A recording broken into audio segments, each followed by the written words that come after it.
Now, the greatest radio shows of all time. Suspense. The Shadow Node. Washington calling David Harding, counter-spy. Classic radio theater. The Great Gildersleeve. Fibber McGee and Molly. Dragnet. Gunsmoke. The Lone Ranger. Now, step back into a time machine with your host, Wyatt Cox. Good evening, friends of the Inner Sanctum. Frank Graham and Frank Nelson star in an episode of Jeff-Regan-Investigator from 72 years ago, July 9th, 1950. She's lovely, she's engaged, she eats soybeans. That's the story, that's the title. We thank you for tuning in on this Saturday, 9th day of July, 190th day of the year, 175 days remaining in 2022. By an act of Congress, the Washington, D.C. area south of the Potomac River returned to Virginia. President Zachary Taylor died on this date in 1850 of a stomach ailment. Millard Fillmore became the 13th president. In 1868, the 14th Amendment of the U.S. ratified guaranteeing African Americans, full citizenship and all persons in the U.S. due process of law. Reportedly, paper napkins were used for the first time on this date in 1887 by an annual, John Dickinson's annual dinner at the company. The company happened to make stationery. Johnny Weissmuller swam the 100 meters freestyle on this date in 1922 in 58.6 seconds, and that broke a world swimming record and the minute barrier. Musical group The Grateful Dead performed their last concert at Soldier Field on this date in 1995, and in 2004, a Senate Intelligence Committee report concluded the CIA had provided unfounded assessments of the threat posed by Iraq that the Bush administration relied on to justify going to war. Among those passing away on this date in history, reporter, commentator Eric Sevareid.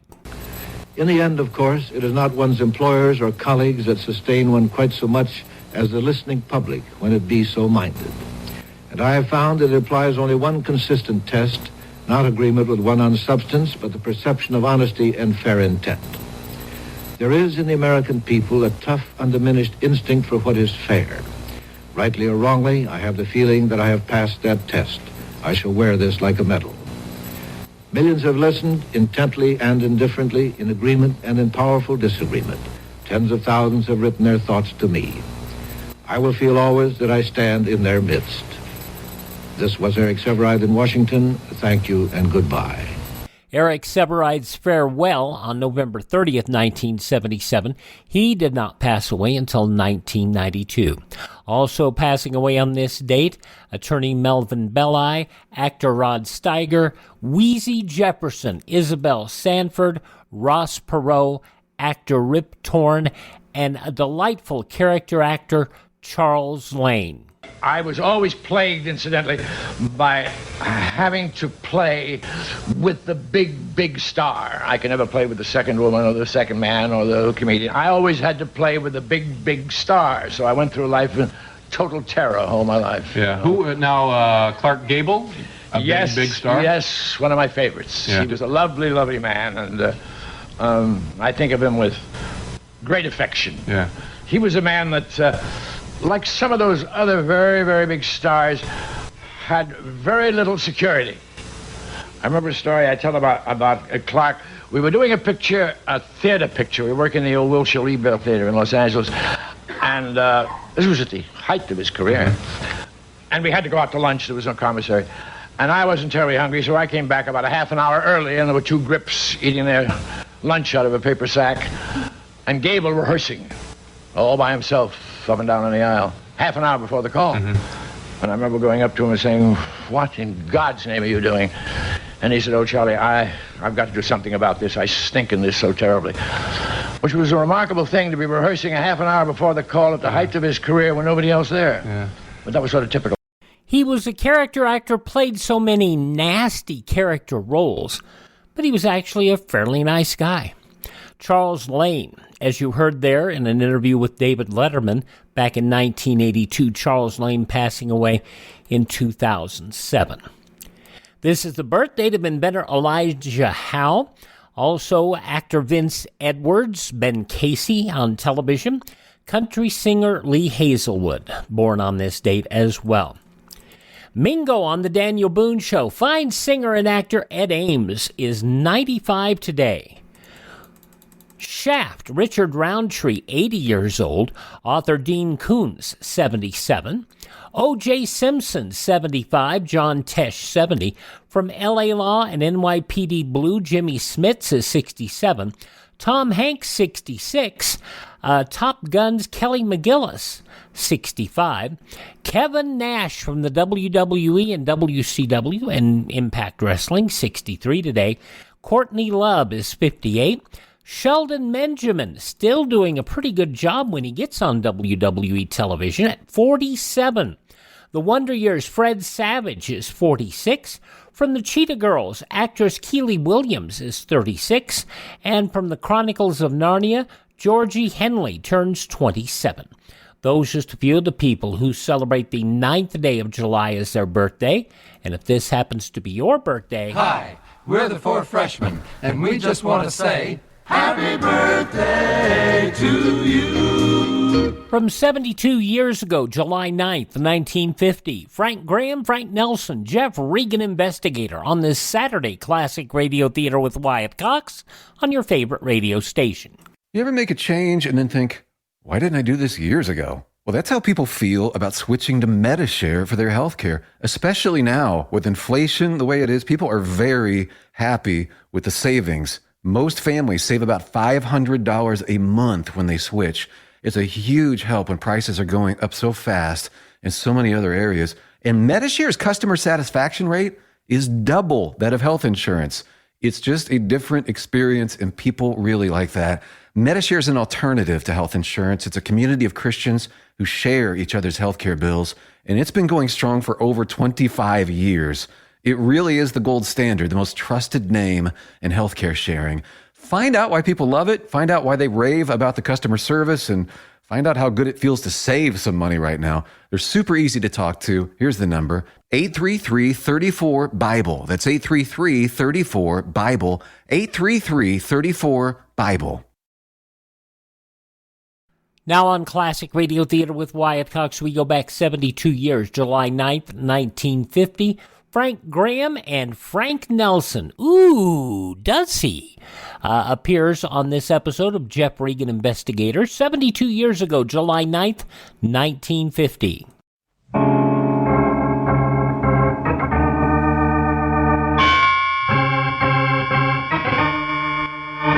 My name's Reagan. I work for Anthony J. Lyon, Detective Bureau. They call me the Lion's Eye.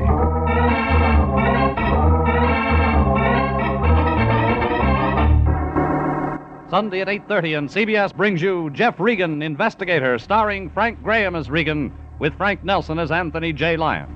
So stand by for mystery and suspense and adventure in tonight's transcribed story. She's lovely, she's engaged, she eats soybeans.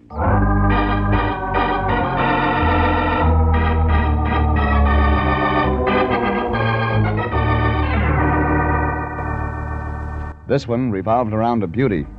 The kind that drives some men mad, some to murder. Her name, last week, was Miss Fireworks on the 4th. But she didn't have to worry about catching on fire. Everything was insured. But there was somebody that didn't like her in a bathing suit, and a big guy that shot skeet and never missed.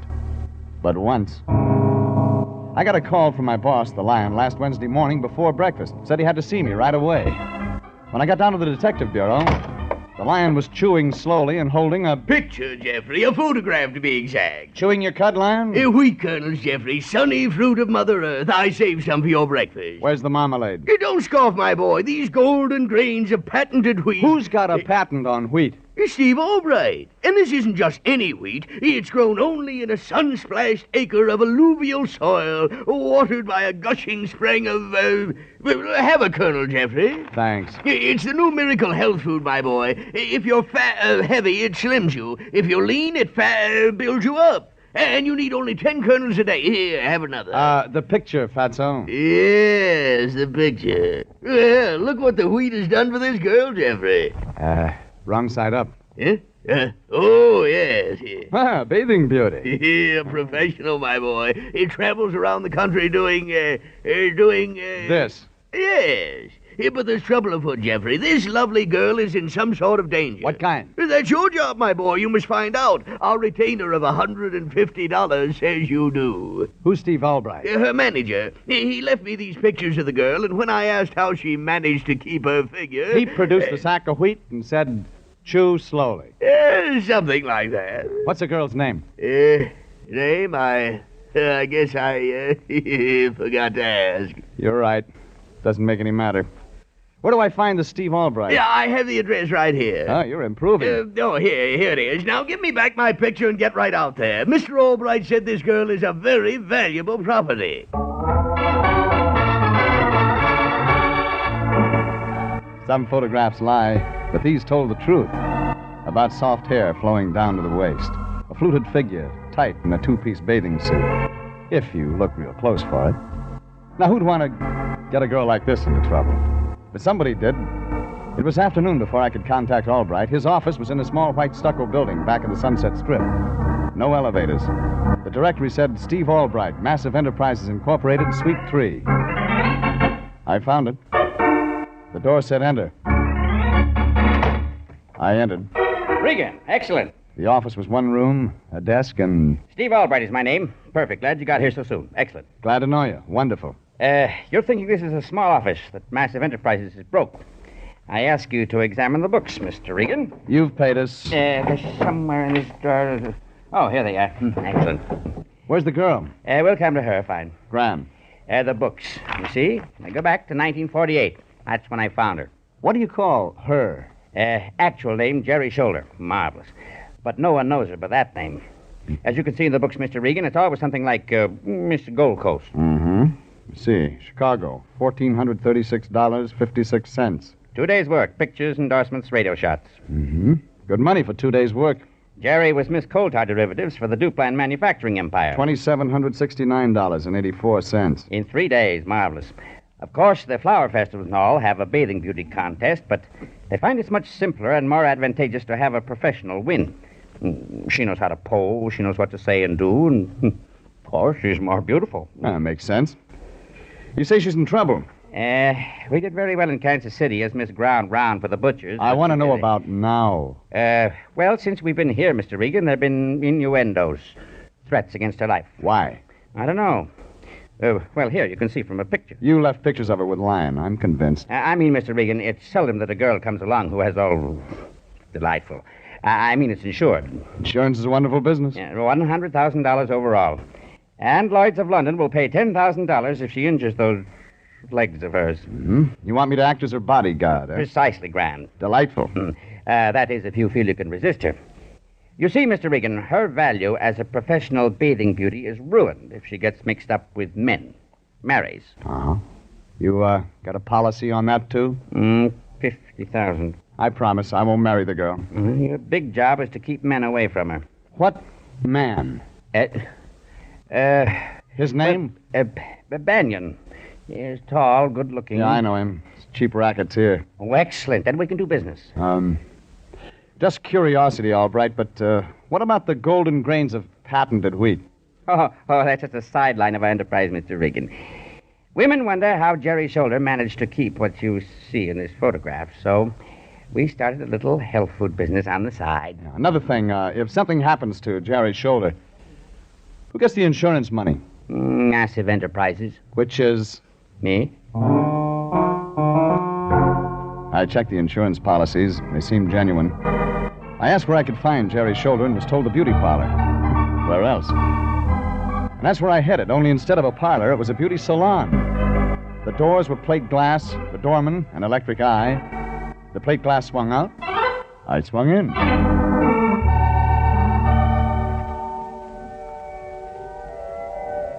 I sank into the deep rug like it was something alive. The place was wired for music. There were flowers and a statue of Aphrodite, life-size, standing in the fountain.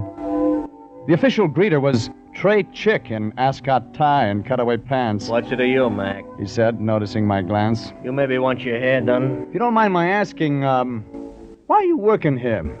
The slick dames gotta get their kicks. I remind them of Humphrey Bogart. Oh, yeah, sure.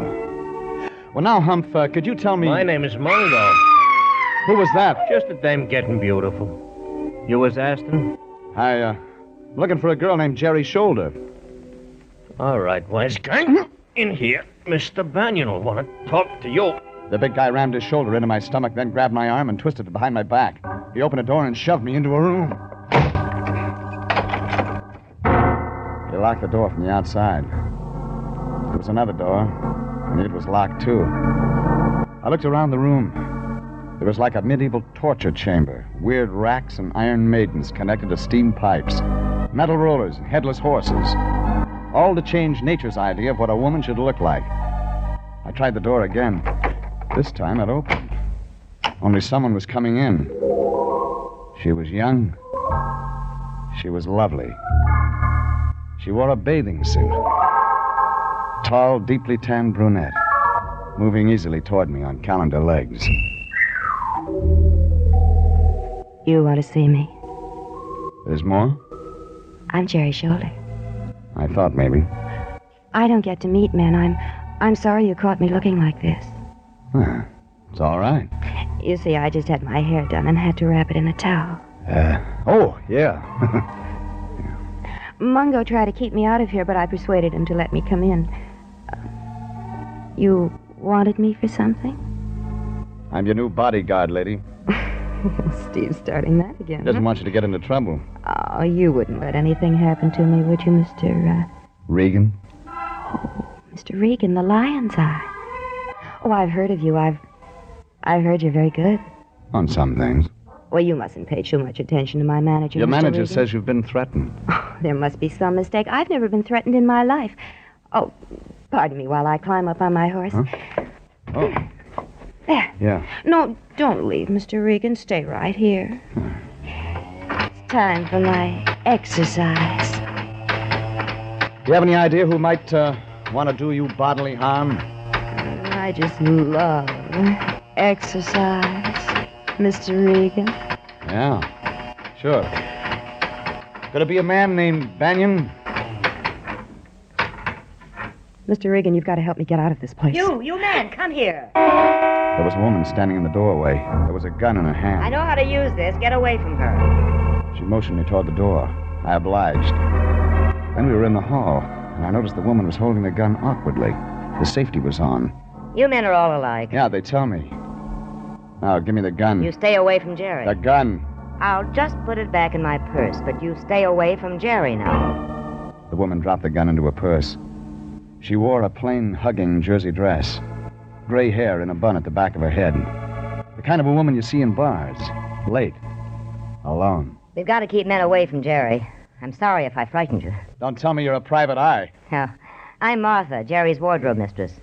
I keep her bathing suits in cool, dry places. They're latex, you know. Do you know a man named Albright? Well, sure, that's Jerry's manager.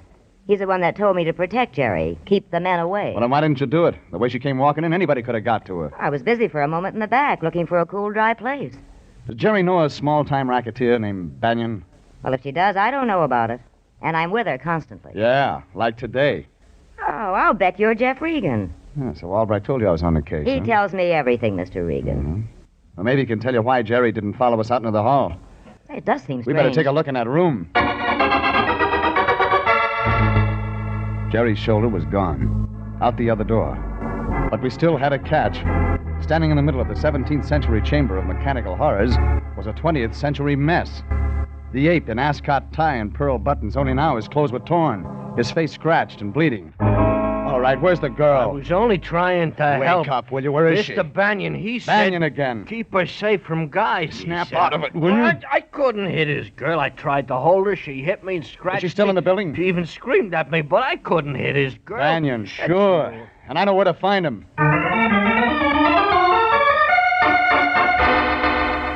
Banyan operated out of the 7 Club. But when I checked, he wasn't there. I finally caught up with him outside of town, in a spot hidden from the highway. A country club. A gambling joint that featured bare-knuckle bouts, cockfighting, and now, Banyan, with a shotgun in his hands, shooting skeet. Pull!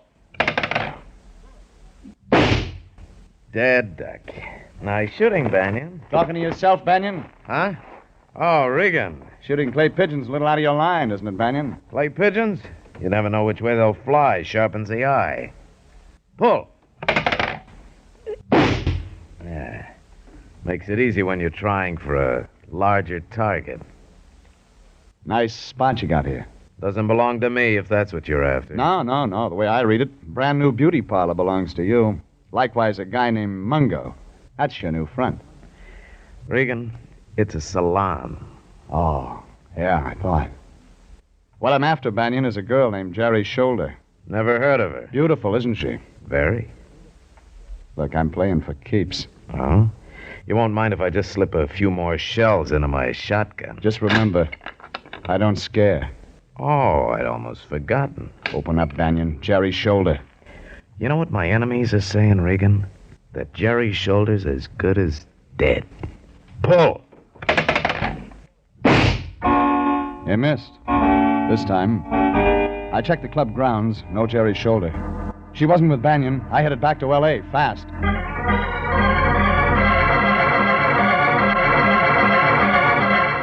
July 9th, 1950, Jeff Regan, investigator on Classic Radio Theater with Wyatt Cox. The news from 72 years ago is next. No offense, but are you a little fat when you look in the mirror?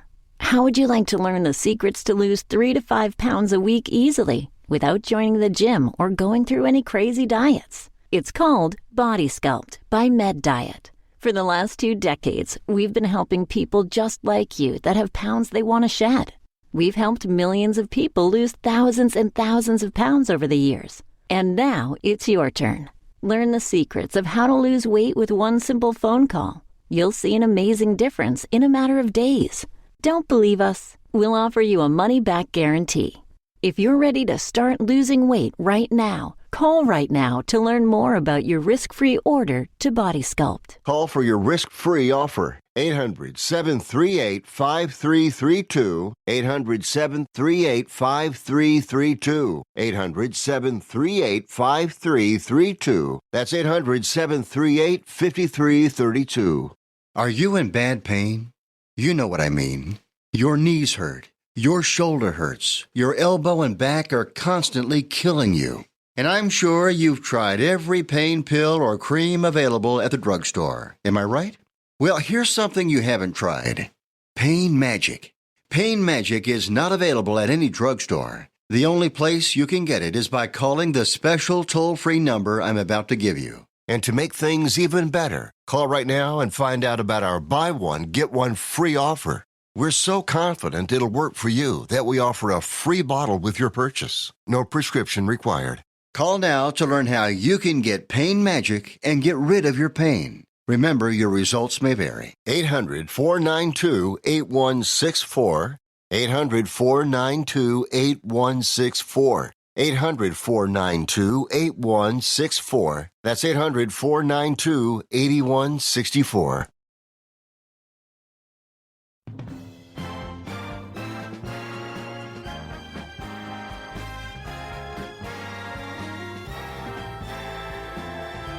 Thank you for tuning in to Classic Radio Theater with Wyatt Cox on this Saturday, an episode of Jeff Regan Investigator, as it was originally broadcast Sunday, July 9th, 1950, in the newspapers of that Sunday. 72 years ago, these were some of the headlines. The Justice Department announced last night that a federal judge in Buffalo, New York, has issued an injunction ordering striking switchmen on the Rock Island Railroad back to work. Meanwhile, the Army seizing the railroad yesterday on orders from President Truman because striking switchmen refused to go back to work despite the seizure, but a few hours later, trains were operating.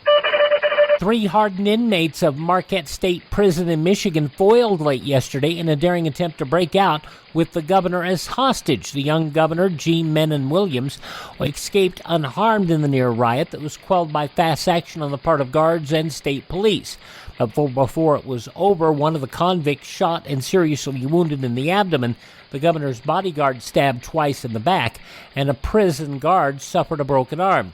Williams menaced with a butcher knife as he stepped into the prison kitchen to sample the lima beans being served to some 700 prisoners in the big dining room. The governor said he wanted to see what was being served to the prisoners.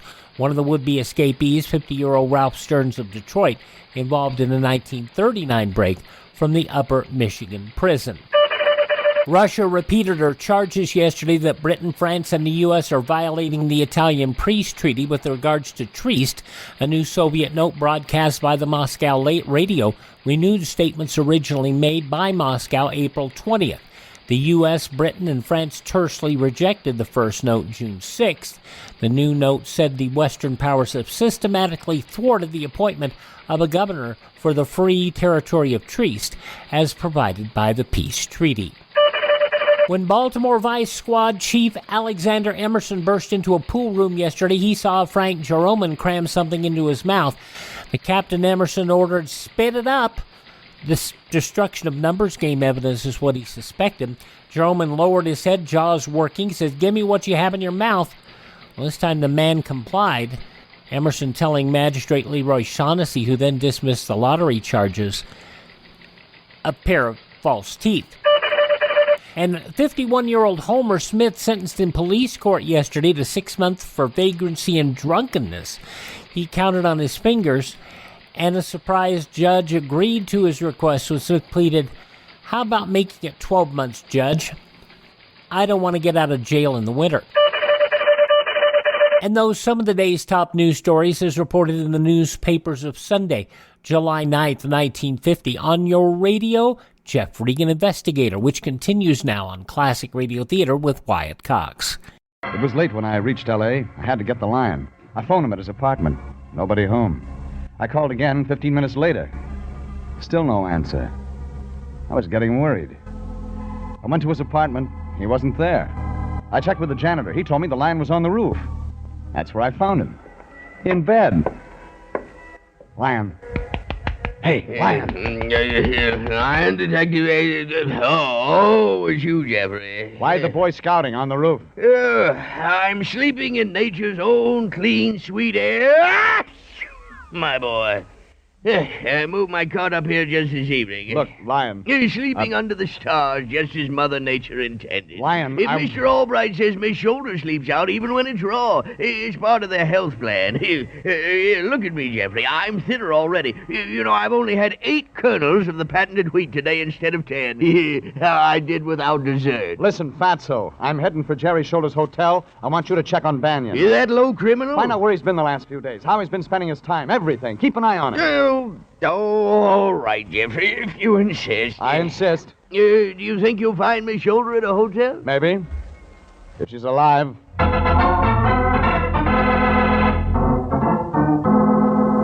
I dropped the Lion off at police headquarters to get a rundown on Banyan.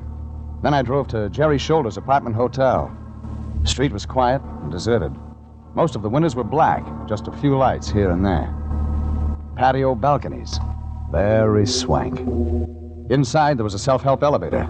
I went up.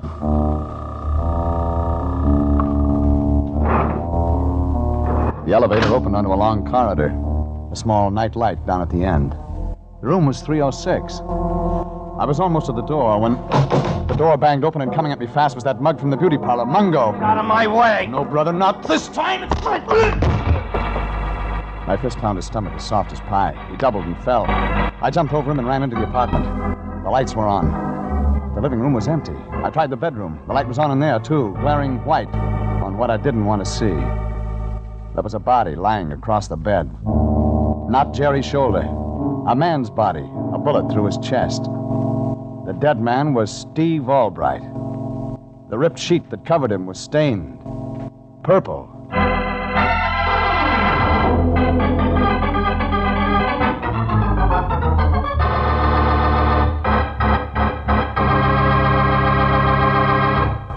July 9th, 1950, Jeff Regan Investigator on this Classic Radio Theater Saturday here on your favorite radio station. Are you suffering with arthritis or osteoporosis?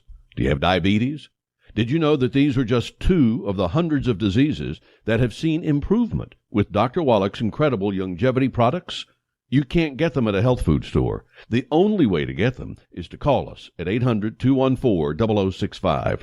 That's 800-214-0065. Do you have heart disease, fibromyalgia, or high blood pressure? Do you have a terrible time losing weight? Dr. Wallach can help.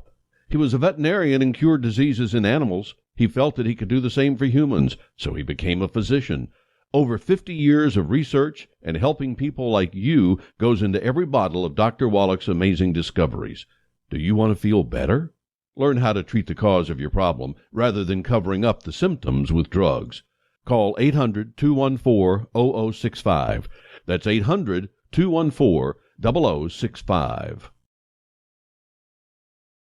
On Sunday's Classic Radio Theater, another episode of the summer series Under Arrest, starring Joe DeSantis, from 73 years ago, July 10th, 1949. The case of the evil witness, a convict on death row for killing a cop, begs Captain Scott to help him.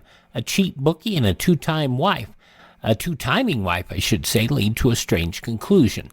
That's on Sunday's Classic Radio Theater. But now the conclusion of Jeff Regan, Investigator, 72 years ago today, July 9th, 1950. Steve Albright was dead in Jerry Shoulder's apartment, a bullet hole in his chest, and what looked like purple acid burns through the bedclothes. I'd caught Mungo, the well-dressed ape from the beauty parlor, coming out of the apartment door.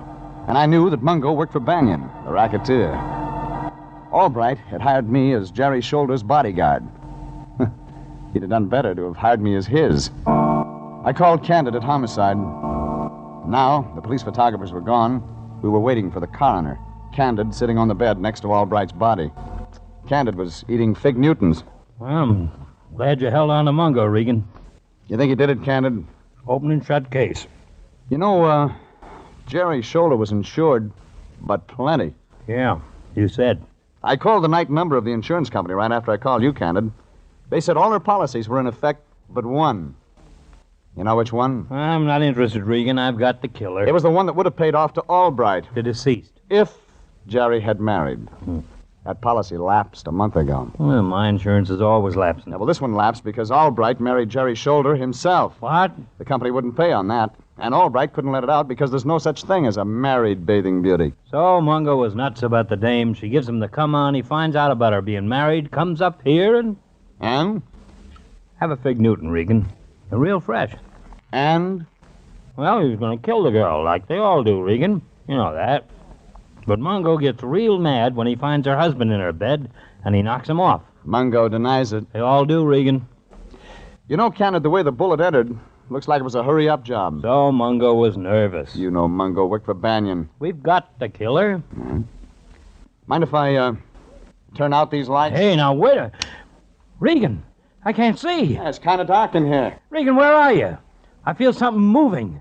There's a dead guy in here, Regan. Give your eyes a chance to get used to the dark. Oh, gee, turn the light on. Huh? Barely make out the figure on the bed. In the name of the law, Regan. Okay, Candid.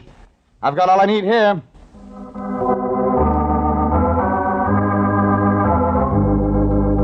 I left Candid and the dead man and headed for my car. But I saw something across the street that stopped me. A long black convertible with the top up. Over the wheel, I could see a face. Banyan. I ran across the street, grabbed the door handle just as the car started to move, opened it, and pulled the handbrake. Take it easy, Regan. You're liable to get hurt. Are you waiting for someone, Banyan? What I do is my business. Been up to Jerry's apartment tonight, Banyan? Cops having a ball over there, Regan? Yeah, a real party. They're serving refreshments. Fig Newtons. I stopped laughing in 29. Maybe you've been in the building. Just got out. You were leaving without saying goodbye. Where's Jerry Shoulder, Regan? Let's look in your car trunk. If anything happened to that girl, I'm holding you responsible. Put that gun away. She's the only clean, decent thing I've ever had in my life. Something a peeper like you wouldn't understand. Try me. Jerry Shoulder and I are engaged to be married. You'll have to stand in line. Yeah? Quitting the racket. Sure, at first I was just playing around with Jerry, but then I found she was... different. A decent dame. You've known Jerry Shoulder how long, Banyan? 3 weeks? Ever since she's been in town. Yeah, maybe 3 weeks. How'd you meet her? I answered a lonely heart's ad. Look, Banyan, I know you started that beauty shop front so you could meet Jerry there, or have her brought there so you could be nearer. Oh, let's stop fishing. Sorry, time's running out, Banyan. I gotta give it to you straight. Jerry Shoulder was married to Steve Albright. What? Why, you lying. Somebody's been killed in Jerry Shoulder's bed, and it looks like it might be a hubby. Maybe you better go take a look. Banyan ran upstairs, but I didn't have time to wait for his reaction. I had an appointment at Massive Enterprises.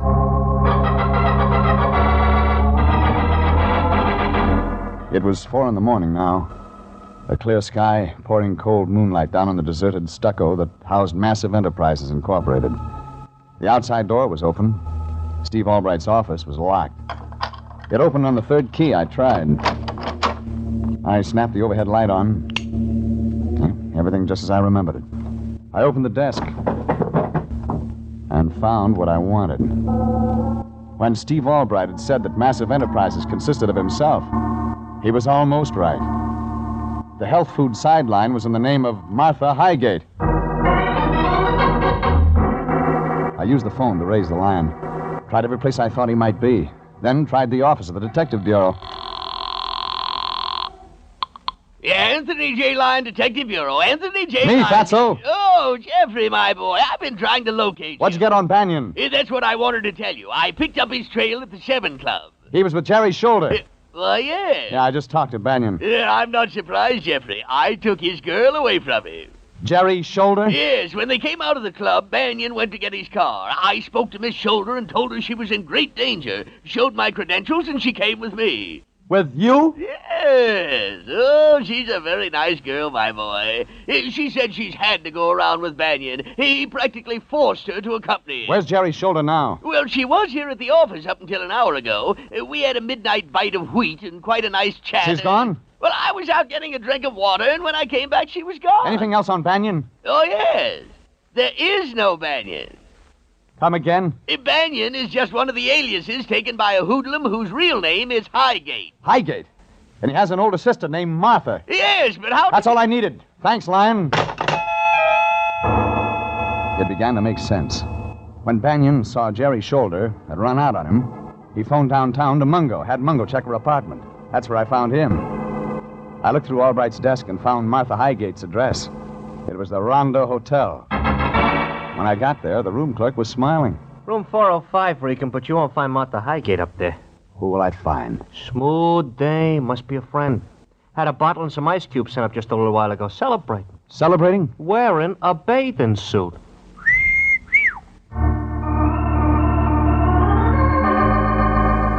I went upstairs and knocked on the door. I waited. Then I felt the knob turn in my hand. The door opened. And there, in a tight-fitting bathing suit, stood... Oh, come in, Mr. Regan. Hey, wait a minute. You're not Jerry Shoulder. Come in, Mr. Regan. The room was dim, in pink light. There was a rosy globe hanging down from the ceiling. A phonograph was playing. And the woman was the bathing beauty's wardrobe mistress, Martha Highgate. Drink, Mr. Regan. No thanks, lady. Oh, don't you like me? Just a little. I'll like you more after we talk. Do you like me in this light? See, I kept my figure young, Mr. Regan. You can't cheat Father Time with a pink light, lady. My hair looks almost black, if you don't stand too close. It's long, Mr. Regan. You even had the bellboy fooled with that bathing suit and your hair down, Mother. I'm Jerry Shoulder now. It'll take more than wishing to give you what she has, lady. Maybe a little drink will improve your eyesight. No one's eyesight's too good in a darkened bedroom, Martha.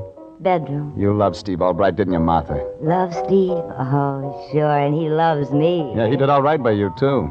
Made you part of Massive Enterprises, gave you a cut of the profits. But that wasn't enough. You wanted him. I've got him. Oh, no, lady. Somebody's got him now, but not you. Not Jerry Shoulder. Steve Albright is dead. Dead? One thing, lady, you didn't know that Steve and Jerry were married. Steve? Jerry? Yeah, you should have turned that bedroom light on before you threw that acid. What do you mean? Jerry was on a date tonight with your brother. No. You killed Steve Albright, her husband. Steve? You made certain with a gun.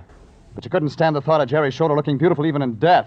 So you used acid, too. I can use this gun again, Mr. Regan. Oh, no, you won't use it again, Martha. You're a one-time gal. You won't kill again. Don't try me. Give me that gun, Martha. Stand back. Give it to me. All right. The muzzle blast was hot on my face. But Martha was still a poor hand with a gun. The bullet went wild, and I had her by the arms tight. Get your hands off her, Regan. Banyan. Oh, honey, I knew you'd come. I knew you wouldn't let me take him. All right, give me the gun, Regan. One inside your coat, too. That's right. You won't get away with this, Banyan. What's Regan doing here, sis? Shoot him. Kill him, honey. What's Regan doing in your room? Well, he was going to take me in for killing Steve Albright. But now you won't let him. You won't let him, will you, honey? Why the bathing suit? She went up there to kill Jerry's shoulder, Banyan. Why the bathing suit? I'm as beautiful as she is. Jealousy, Banyan. Your sister wanted Steve, but he fell for Jerry. How about it, sis? I wish now they'd been together tonight. I didn't know they were married. I'd have killed both of them. That's why I threw Jerry at you, honey. You wanted her, and I wanted to get rid of her. Oh, gee, I'm glad you showed up, honey. Now, come on, kill Regan. Come on, shoot Regan. No. That's not the way it's gonna be. All right, Regan, here's your gun. Thanks, Banyan. What are you doing? You're my brother. You can't do that. You can't turn me in. You don't need to worry about Martha, Regan. No, you can't. So Jerry was married. Well, all that's over for me. But you tried to kill her, Martha. So I'm turning you in myself. No, you can't. They'll hurt me. You're my brother. Yes, The woman in the you're my bathing brother. suit, flattered by the rosy light, allowed her brother to take her by the arm and lead her from the room.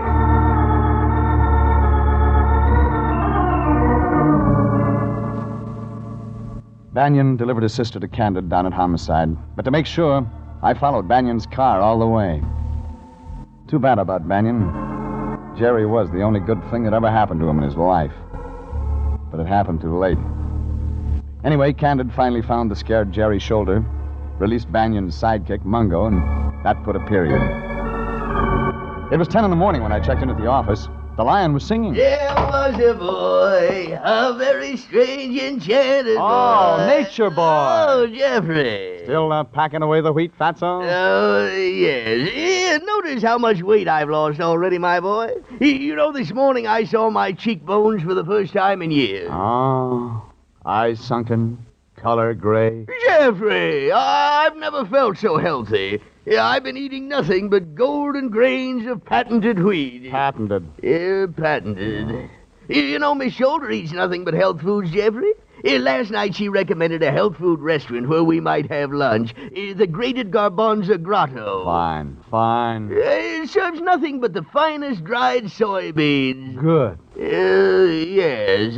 Raw cabbage. Delicious. Delicious. Choice beech bark. Yummy. Yummy. Yeah, I knew you weren't touching any other kind of food. Oh, health foods, Jeffrey. Nature's boon to mankind. That's why I turned down the invitation for you. Moated mango. Invitation? What invitation? Of course, I'm going. You're going where? Candid's barbecue out at his place. You were invited, but I knew you wouldn't be interested. Barbecue? No, you wouldn't want hot buttered corn. Yeah, corn. Rich Caesar salad. Yeah, salad. Mounds of golden brown French fried potatoes. Oh. Steaks 4 inches thick. So long, Lion. Jeffrey, wait for me!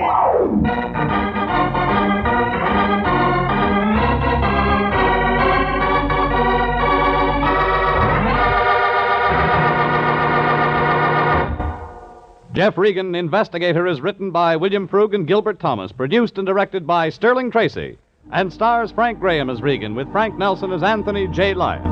Original music is by Dick Arant. When CBS revived the Jeff Regan Investigator show, originally done by Jack Webb, they brought in not only Frank Graham to star in the show, but they brought in Frank Nelson as some comedy relief.